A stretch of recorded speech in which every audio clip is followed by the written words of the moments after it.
Olá, seja bem-vindo você, estudante. Vamos hoje falar sobre um assunto bem interessante, um assunto que está no nosso dia a dia, tá? Vamos lá. Meu nome é Raulston Breno Mota, língua portuguesa, e o assunto de hoje é publicidade e intenções.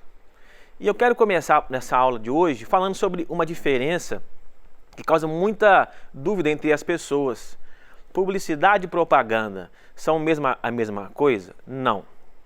A publicidade, ela vai divulgar um produto, uma marca, uma empresa ou um serviço. Ela vai tornar público aquilo que pertence a alguém. E a propaganda é diferente. A propaganda, ela procura divulgar uma ideia, uma proposta ideológica. Por exemplo, propaganda política. Ela é diferente da publicidade. A publicidade, ela está voltada para tornar público aquilo que pertence a alguém, como eu disse antes. E a propaganda não. A propaganda tem a ver com a divulgação de uma ideia, de uma ideologia, de um pensamento, não é? Então é isso, essa é a diferença. Então hoje é publicidade, não é propaganda. Vamos lá. E quais são as grandes habilidades que vamos desenvolver aprendendo sobre isso? Que é importante saber, porque nós vamos ver aqui alguns exemplos, alguns conceitos, algumas ideias que fazem parte do nosso dia a dia e que às vezes passam despercebidos. Vamos lá. Posicionar-se criticamente em relação a textos pertencentes a gêneros como quarta capa de um livro, por exemplo, sinopse, resenha crítica, comentário em blog, vlog cultural, etc. Tem outros aspectos também e outros gêneros também. Reconhecendo-os como gêneros que apoiam a escolha do livro ou produção cultural e consultando-os no momento de fazer escolhas quando for o caso. Por que eu digo isso? Porque todos nós não lemos um livro inteiro antes de ler, claro, né? Antes de escolher por aquela leitura. Vamos pegar um exemplo aqui. Quando você está cozinhando feijão, você pega só um pouquinho do caldo e experimenta, não é assim que a gente faz? Para ver o tempero, se está com pouco sal ou precisa de mais sal. Então assim, nós fazemos uma prova, uma pequena experiência ali. É a mesma coisa com o livro. Antes de ler todo o livro, você pede de alguém alguma opinião, você se informa em um site, no próprio YouTube. Você então pode às vezes pegar o livro e abrir ali e ver um pouco sobre ele, não é? Às vezes sai um artigo, um ensaio em um jornal, uma revista, em um site. Então você vai aprender um pouquinho da história, do enredo, do que trata o livro, a obra. E aí sim, se tiver interesse, você vai ler aquele livro. Não é assim? Bom, eu trouxe aqui uma frase de uma professora que eu tive na PUC e eu era um aluno assim muito observador, muito atento. Quando o professor fala, quando o professor está explicando a matéria, eu sempre ficava, até hoje, né, quando eu faço um curso aqui ou outro ali, eu sempre anoto tudo que ele diz ou ela diz. Às vezes ela cita uma frase, uma ideia, um pensamento, cita uma obra, cita um autor, e eu estou ali captando tudo que ela está dizendo, prestando atenção. Então fica a dica, tem que prestar atenção. Para aprender é preciso isso. É a Maria Flor. E ela disse uma coisa interessante que eu quero compartilhar com vocês. Ler é aprender a fazer perguntas. Ou seja, quando você lê um texto, pode ser verbal ou não, você precisa perguntar para o texto qual o sentido está ali. Então, quando você faz perguntas para o texto, está aprendendo a ler o próprio texto. Porque o texto, ele tem a intenção de nos fazer pensar. Não só aprender ou divertir, a pensar também, a refletir sobre um tema, um problema, uma situação. Ou às vezes sobre nós mesmos. Então, ler é aprender a fazer perguntas. Tem uma coisa interessante que você precisa aprender. Quando se faz pesquisa, se faz ciência, a pergunta é que vai levar às respostas primeiro. não é partir atrás das respostas, das boas perguntas que vão levar às respostas. Então, a pergunta, na verdade, ela é o motor que aciona a pesquisa e o estudo, e a aprendizagem, e a leitura. Vamos lá. Um outro autor que eu trago aqui, ele foi um grande ensaísta, escrevia ensaios, textos mais curtos ou mais longos, de temas variados, né? Michel de Montaigne. Ele tem uma frase interessantíssima, eu quis trazer para compartilhar com vocês, porque primeiro fazer uma introdução, para depois nós entrarmos na atividade propriamente dita. Vamos lá. A palavra pertence metade a quem profere e metade a quem ouve. Por que isso? Porque quem está dizendo ou escrevendo coloca ali um sentido. E quem está ouvindo ou lendo coloca outro sentido. Então há um complemento de sentidos entre os interlocutores, de quem fala, de quem escreve ou de quem ouve e quem lê. Por isso não é um sentido só, são dois sentidos, de quem diz e de quem ouve, de quem escreve e de quem lê. Bom, partindo desses temas geradores, o que é a leitura, a importância dela, saber ouvir, saber perguntar, o que é uma sinopse em um livro ou numa obra? Vamos lá. É uma descrição que detalha sobre o espetáculo. Qualquer espetáculo, pode ser um teatro, pode ser uma dança, pode ser um livro, pode ser uma visita ao museu, não é? E confirma algumas informações que estão no cartaz. Aí já é uma pontinha da publicidade, para tornar público aquela obra. Então tem aquele que divulga a obra, aquele que lê a obra. Uma descrição breve, resumida de um espetáculo, de um filme, de um livro. É para fisgar a sua atenção, a nossa atenção. Chamar a atenção para o que vai ser assistido, que vai ser visto ou vai ser lido. Então isso, lembra do feijão? Você não vai ver a obra toda primeiro.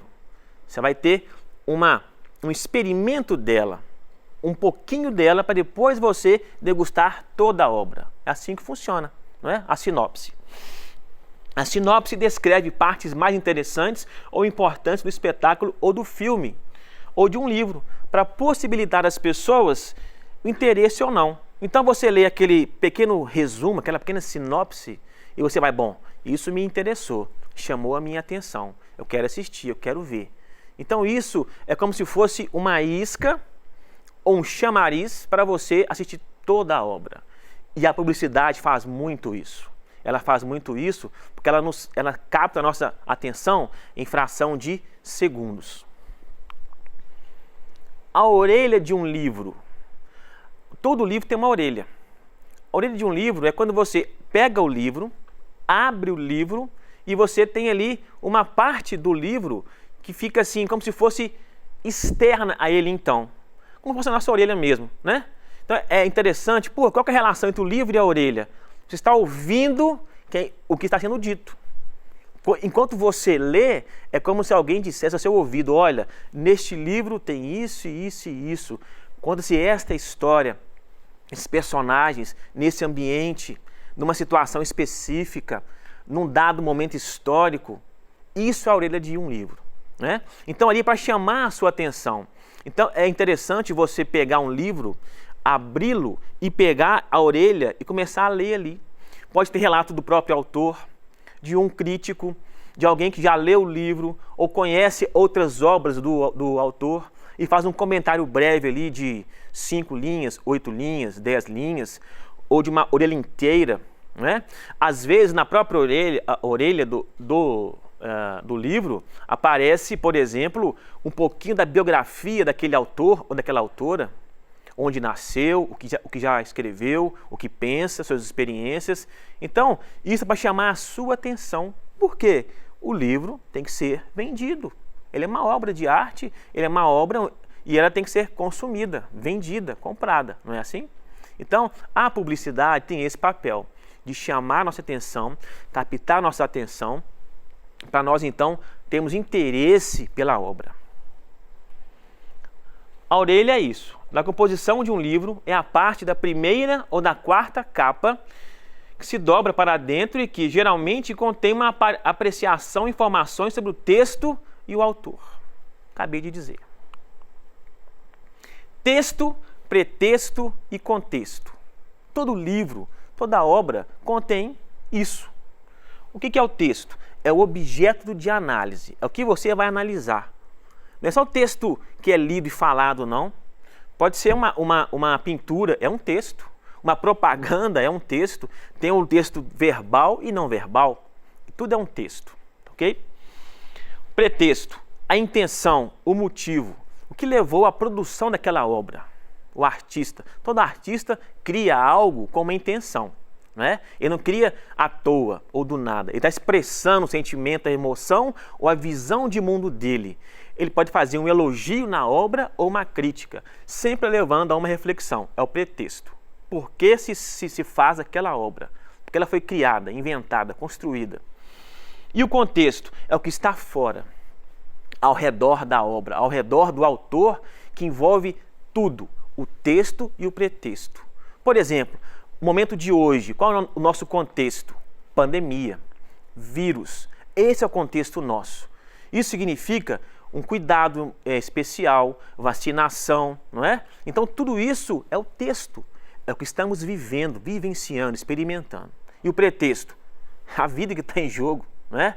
Ninguém quer perder a vida de graça, de bobeira. Por isso, o pretexto, o motivo é esse, preservação da vida. Vamos ler agora este texto aqui, que é interessante para nós pensarmos qual que é a intenção da publicidade. Vamos lá. Nós temos aqui, nesse primeiro quadro, o lado esquerdo, dois homens. Dois homens sentados bem próximos e dois homens negros. Do outro lado, nós temos um homem só. O homem branco. Um aspecto assim, mais à vontade. Você vê que ele está assim com os braços abertos num banco, do lado esquerdo, do lado direito, ninguém está perto dele. São duas imagens, são dois textos, tem um pretexto ali, mas nós não conhecemos de tudo o contexto. Em que contexto foi criado isso?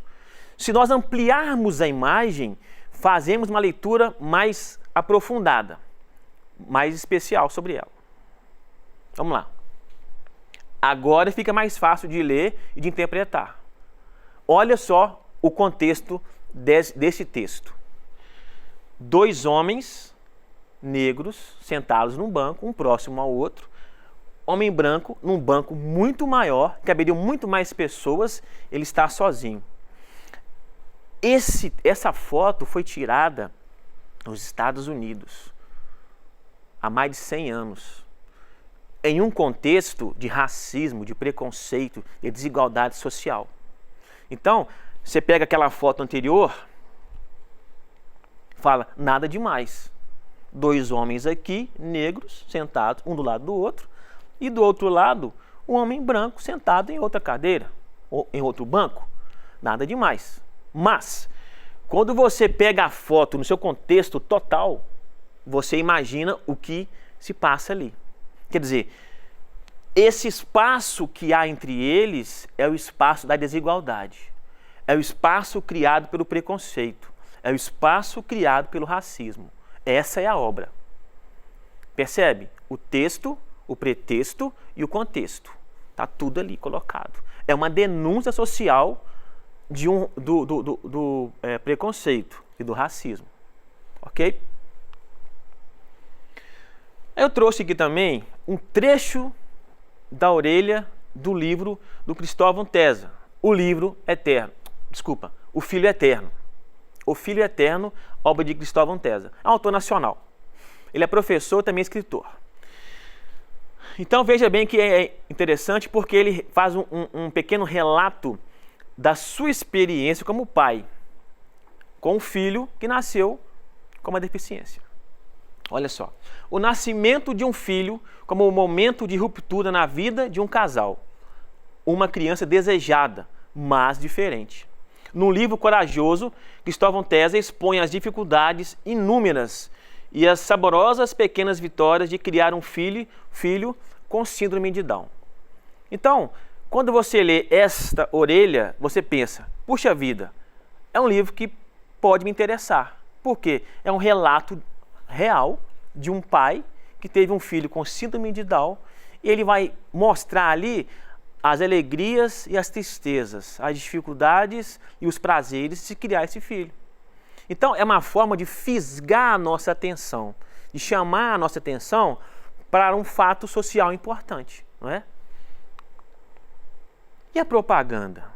Onde entra a propaganda aí? Eu quero citar uma frase que eu li há muito tempo, não me recordo o autor da frase, só para ilustrar a importância que tem a propaganda, não é? Veja bem isso. Esse publicitário disse o seguinte: você ter um bom produto ou um bom serviço e não divulgá-lo, e não torná-lo evidente para as pessoas, é como se você piscasse para alguém numa festa com as luzes apagadas. Imagina você vê alguém interessante numa festa, as luzes todas apagadas. Você quer chamar a atenção daquela pessoa e pisca para ela. Mas está tudo escuro. Ela não viu qual que foi a sua intenção. Você piscou para ela, para chamar a atenção dela, mas ela não viu, ela não percebeu por quê. Está tudo escuro. Então não adianta você ter um bom livro, uma boa obra ou um problema, e se não for divulgado, comunicado, ok? Olha só, a finalidade dela é persuadir alguém a adquirir determinado produto ou serviço, adotar determinado comportamento ou comprometer-se com uma ideia ou uma ideologia, um modo de ver o mundo. Tá? Apela a sentimentos, desejos, emoções, lembranças do consumidor. As linguagens verbal e não verbal a compõem. Quer dizer, pode ter texto, pode não ter o texto. Jornais, revistas, sites, outdoors são sempre seus principais suportes, né? Então, a propaganda está em todo lugar. E a publicidade é uma ferramenta utilizada para divulgar isso. Esse exercício aqui, vamos lá fazer. Nós temos aqui um rapaz e um soldado. E aqui embaixo nós temos tem uma imagem, um texto não verbal, essa imagem, e nós temos aqui um texto verbal. No seu mundo, dois povos em guerra não se unem. Qual mundo? O mundo da guerra. Mas aqui é outro mundo, olha só. É marca. A marca é a empresa de artigos esportivos, para mostrar que mesmo numa situação de guerra, de conflito, é possível esse encontro, essa amizade, esse convívio humano. Então é uma forma de divulgar, a marca e a sua ideologia de mundo, sua visão de mundo, melhor dizendo, né? Aquela visão de competição sim, mas sem tornar o outro inimigo. Adversários, não inimigos. Então uma publicidade interessante para divulgar uma visão de mundo dessa empresa marca. Outro exercício para a gente fazer uma leitura também. Vamos ver aqui. Nós temos dois quadros, um à esquerda, um à direita e aqui embaixo um texto verbal. Olha só, nós temos aqui à esquerda um quadro em que mostra uma vegetação exuberante, muito bonita, muito rica e um rio contornando. Ali, Mona Lisa. Então você imagina, Mona Lisa, você imagina Leonardo da Vinci, é um quadro que se expõe em museu, né? É um quadro antigo, de mais de 500 anos. Então você pensa, puxa, isso é ultrapassado. Isso é coisa antiga, mas é uma obra de arte maravilhosa. Embora seja antiga, ela é maravilhosa, não é? E aqui nós temos uma frase para ilustrar. Não deixe que as florestas do Brasil fiquem no passado. Olha que interessante. É um quadro bem atual colocado em um museu, em que geralmente se mostram obras do passado. Quer dizer, nós não podemos tornar isso algo morto, algo do passado. Tem que ser algo vivo, de agora. E o outro exercício é uma campanha para vacinar crianças e adolescentes. Então nós temos aqui uma imagem não verbal, uma foto, e nós temos aqui uma frase, né? Começa nesta segunda-feira, 5/10. O dia D será realizado em 17 de outubro. Também é uma publicidade para divulgar algo importante, a vacinação de crianças e adolescentes. Uma publicidade do governo de Minas Gerais. Então está aí, né? É um outro exemplo de publicidade. Então nós temos o texto não verbal, nós temos aqui uma criança, parece ser uma moça, alguém aplicando a injeção nela, no braço, todo mundo conhece essa cena, né? E a frase para alertar sobre a campanha. É isso, né? O que aprendemos hoje? O que é sinopse, Eureli e seus objetivos, texto, pretexto e contexto, ler na prática, propaganda, publicidade, conceitos e suas intenções. E na próxima aula, quadrinhos e produção textual. Tenha uma ótima semana e cuide-se.